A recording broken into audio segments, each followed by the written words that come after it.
Hello दोस्तों, तो आज की क्लास में हम बात करने वाले हैं सामाजिक न्याय के क्वेश्चन आंसर की बात करेंगे। ये जो हमारा क्वेश्चन आंसर है ये कुछ सपोर्ट मटेरियल के हैं और इसके साथ साथ कुछ क्वेश्चन ऐसे हैं जो पिछले साल आपके सैम्पल पेपर में पूछे गए थे। तो आइए चालू करते हैं हम इसके क्वेश्चन के बारे में।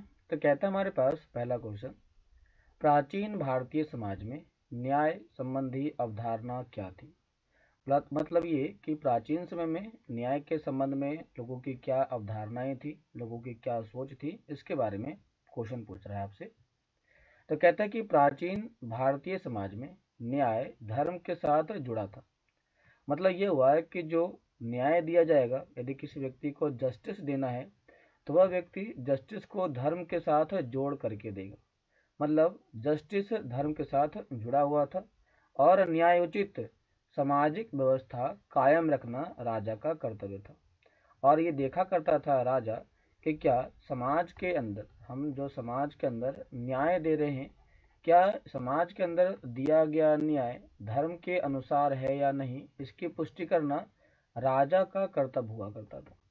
अर्थात यहाँ पर राजा अपने कर्तव्यों का पालन करते हुए न्याय को धर्म के साथ जोड़ करके देने का काम किया करता था। अगला क्वेश्चन कहता है द रिपब्लिक के लेखक का नाम लिखिए। द रिपब्लिक के लेखक का नाम है प्लेटो। अगला कहता है साधारण शब्दों में न्याय का अर्थ समझाइए।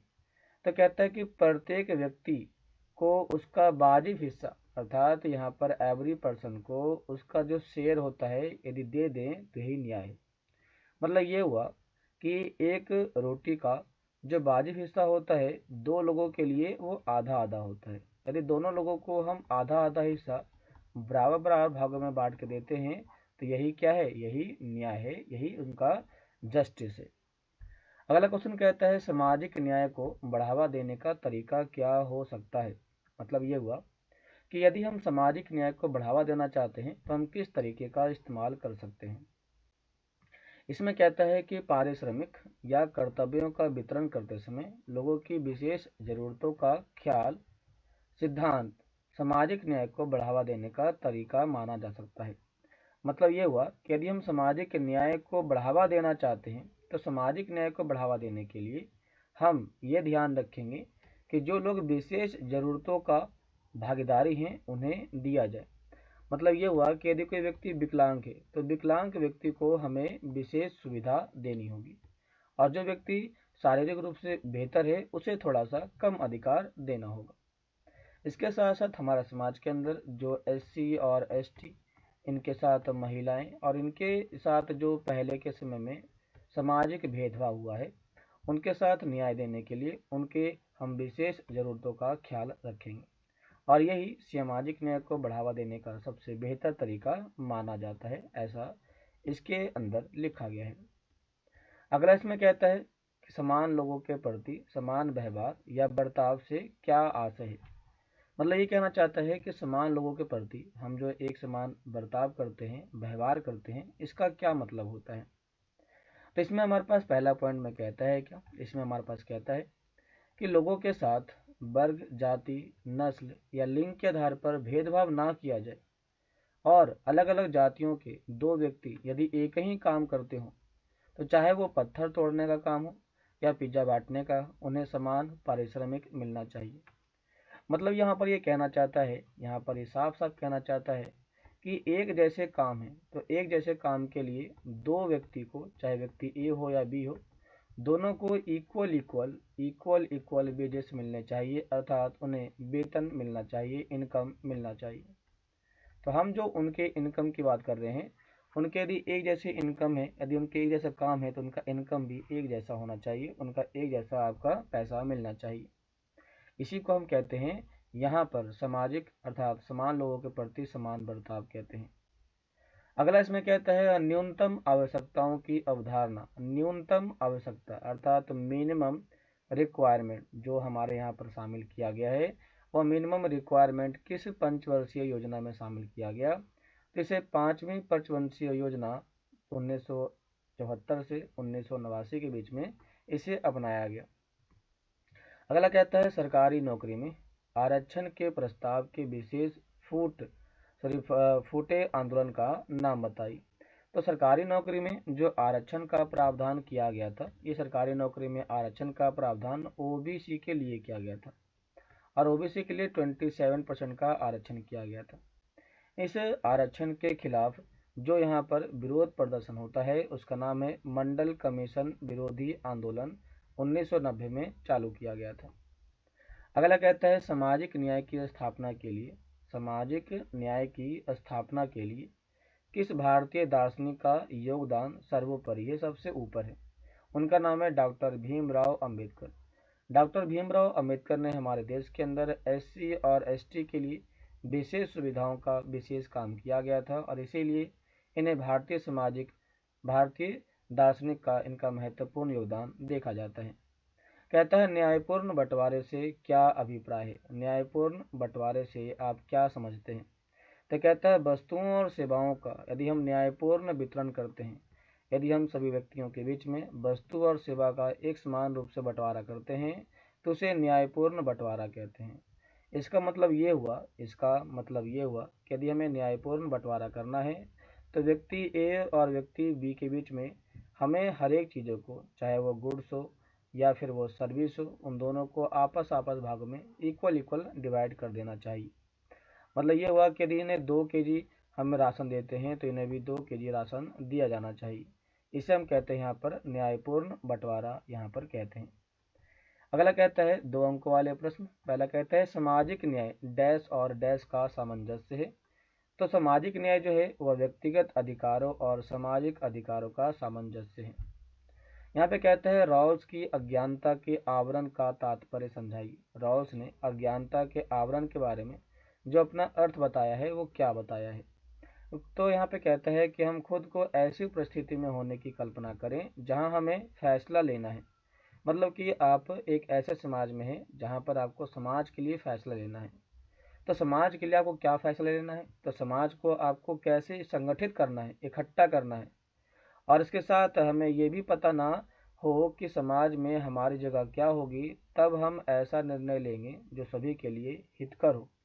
मतलब ये हुआ कि यदि आप समाज के अंदर हैं तो समाज में रहते हुए आप यहाँ पर जो निर्णय लेने वाले हैं, वह निर्णय कैसे समाज के हित में होगा, इसमें आपका क्या भूमिका होगा। इसीलिए यहाँ पर रॉल्स ने एक व्यक्ति को अज्ञानता के आवरण के बारे में समझाने का प्रयास किया है। यहाँ पर अगला क्वेश्चन हमारे पास कहता है कि समानता व सामाजिक न्याय के मध्य संबंध स्पष्ट कीजिए। तो समानता और सामाजिक न्याय के बीच के किस प्रकार के संबंध स्थापित किए जाते हैं? तो यहाँ पे कहता है कि जो सामाजिक न्याय है उसके द्वारा समानता की स्थापना होती है और समानता के द्वारा सामाजिक न्याय की स्थापना होती है। इसलिए दोनों के बीच में घनिष्ठ संबंध की स्थापना की बात की जाती है। अब जब सामाजिक न्याय की बात करते हैं तो सामाजिक न्याय के बीच में हम सभी लोगों के बीच में इक्वल व्यवहार करते हैं, चाहे वो किसी भी धर्म का हो या किसी भी जाति का हो या वो किसी भी वंश का हो या किसी वो लिंग का हो। हम किसी भी तरीके से उनके साथ कोई भेदभाव नहीं करते हैं, तो हम समानता की स्थापना करते हैं। यदि समाज में इन सभी के आधार पर समानता की स्थापना की जा रही है तो वह सामाजिक न्याय को भी बढ़ावा देगी। मतलब यही परस्पर एक दूसरे के समानार्थी है और परस्पर एक दूसरे के पूरक माने जाते हैं। इसीलिए कह सकते हैं सामाजिक न्याय और समानता आपस में जुड़े हुए हैं। अगला क्वेश्चन कहता है न्यायपूर्ण वितरण से आप क्या समझते हैं या क्या अभिप्राय है? तो न्यायपूर्ण वितरण के बारे में क्वेश्चन पूछा गया है। कहता है सामाजिक न्याय का संबंध वस्तुओं और सेवाओं के न्यायोचित बंटवारे से है। मतलब न्यायपूर्ण यदि हमें बंटवारा करना है तो इसके लिए हमें सामाजिक न्याय की स्थापना करना पड़ेगी और इसमें वस्तुओं और सेवाओं को हम इक्वल बांटेंगे। इस प्रकार से हम जो वितरण करने वाले हैं वो समाज के अलग अलग समूहों और व्यक्तियों के बीच किया जाना चाहिए, जिससे उन्हें जीने के लिए समान धरातल मिल सके। यदि हमें न्यायपूर्ण वितरण करना है तो समाज के अंदर हम लोगों के समूह को और उनके व्यक्तियों के बीच में, उनमें जो लोग रहते हैं उनके बीच में एक जैसा प्लेटफॉर्म तैयार करना पड़ेगा ताकि उनका डेवलपमेंट एक समान तरीके से हो सके। अगला कहता है न्यायपूर्ण समाज की अवधारणा से क्या अपेक्षा की जाती है? यदि आप न्यायपूर्ण समाज की स्थापना करते हैं तो उसके अंदर आप किस प्रकार की विचारधारा को आप इसमें समाहित करना चाहते हैं? तो इसमें कहता है कि न्यायपूर्ण समाज को लोगों के लिए न्यूनतम बुनियादी जरूरतें या स्थिति जरूर मुहैया करानी चाहिए। मतलब ये हुआ कि जिस समाज की आप बात कर रहे हैं उस समाज के अंदर जो लोग रहते हैं उनके लिए आपको बेसिक कंडीशन यहाँ पर देना पड़ेगा, प्रोवाइड करना पड़ेगा। ये क्यों करना चाहिए? तो ऐसा इसलिए करना चाहिए ताकि स्वस्थ और सुरक्षित जीवन के साथ समान अवसर के जरिए अपनी प्रतिभा का विकास कर सके।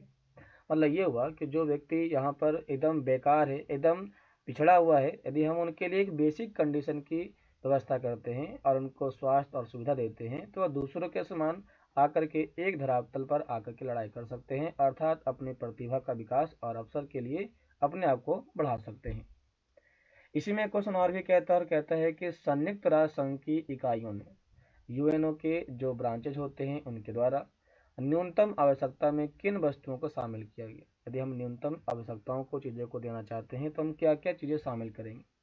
तो पहला जो इसमें शामिल किया जाता है वो है फूड, दूसरा है प्योर वाटर, तीसरा है हाउसिंग, चौथा है इनकम और पांचवा है एजुकेशन। मतलब कि हमें यहाँ पर जो व्यक्ति की बेसिक ज़रूरतें होती हैं वो होता है भोजन, शुद्ध पानी, आवास, आय और शिक्षा को इसमें शामिल किया गया है। अगला कहता है मुक्त बाजार से क्या अभिप्राय है। मुक्त बाजार से आप क्या समझते हैं?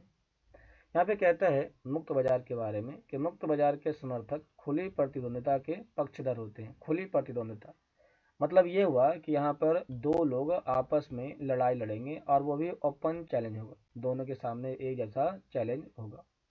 इसमें ये दोनों ही व्यक्ति आपस में लड़ाई लड़ेंगे और इनके लिए जो प्रतिद्वंदिता होगी वह खुली तरीके से होगी और इसके लिए हम जो प्रावधान करेंगे वो होगा ओपन मार्केट में होगा, जहाँ पर कोई भी एक दूसरे के खिलाफ या एक दूसरे के साथ प्रतिद्वंदिता कर सकता है। इसमें कहता है कि व्यक्ति को संपत्ति अर्जित करने के लिए मूल्य व मजदूरी के मामले में व्यक्ति की स्वतंत्रता की हामी है। मतलब यहाँ पे ये कहा गया है कि यदि हम ज़्यादा संपत्ति अर्जित करना चाहते हैं, इकट्ठा करना चाहते हैं, तो हमें ज़रूरी है कि उनके लिए उनका वैल्यू, उनका मूल्य होना चाहिए। और मजदूरी मतलब कि आप कितनी मजदूरी के लिए कितना पैसा लेंगे इसकी व्यक्ति के ऊपर छोड़ देना चाहिए और ये व्यक्ति का अपना व्यक्तिगत मामला होता है, अर्थात ये व्यक्ति की स्वतंत्रता होती है। इसे कहते हैं मुक्त बाजार। अर्थात मुक्त बाजार के अंदर हम अपने इच्छा के अनुसार, अपने स्किल के अनुसार अपना काम का पैसा ले सकते हैं, अपने काम के बदले में पैसा डिमांड कर सकते हैं। यदि आपका स्किल अच्छा है तो आप ज़्यादा डिमांड कर सकते हैं, यदि आपका स्किल अभी बिगिनिंग में है, शुरुआती दौर में है, तो आप उसके अकॉर्डिंग अपने पैसे का चार्ज कर सकते हैं। तो यहाँ पर व्यक्ति की स्वतंत्रता होती है कि वह अपने मजदूरी के मूल्य को निर्धारित करे और ये मुक्त बाजार के समर्थक के पक्षधर माने जाते हैं। तो क्लास आज के टॉपिक में हमने बात किया है 1 नंबर और 2 नंबर वाले क्वेश्चन के बारे में बात कर ली। नेक्स्ट क्लास में हम बात करेंगे 4 नंबर वाले क्वेश्चन के बारे में, विस्तार से बात करेंगे। आज के लिए इतना ही।